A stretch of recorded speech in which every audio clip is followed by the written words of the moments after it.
All right, so here we're talking about bipolar 2. It's a little different than bipolar 1. So it must meet the criteria for any current or past hypomanic or major depressive episodes.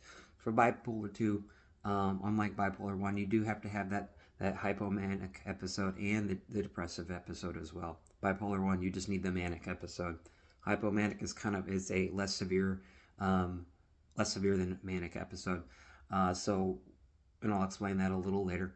So they will have also a distinct period of abnormal and just persistently elevated or expansive or irritable mood, and they'll have increased activity. They'll have a lot more energy, and it will be lasting at least 4 days.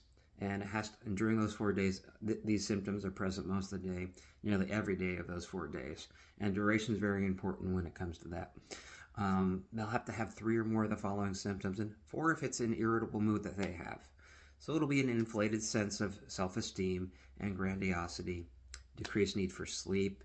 They'll be more talkative. They'll have pressured speech. They're just going to be talking a million miles an hour.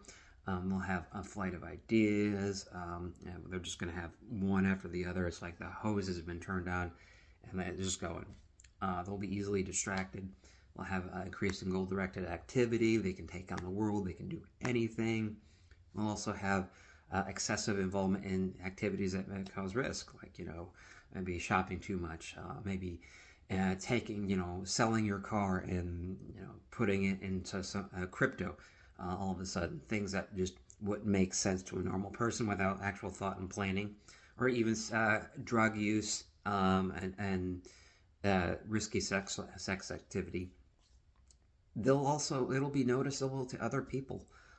This will be outside their norm, and that with the change in mood and everything like that. But these episodes aren't going to be so severe that it's going to really impact their social occupational functioning. In terms of, like, it really just impairs them from doing that. They'll see an effect of it, but it's not going to impair them in that. If they're hospitalized, then that would qualify for a manic episode. And also not due to a substance or medication or any other type of mental concern. So that's it for bipolar 2. I hope this helps.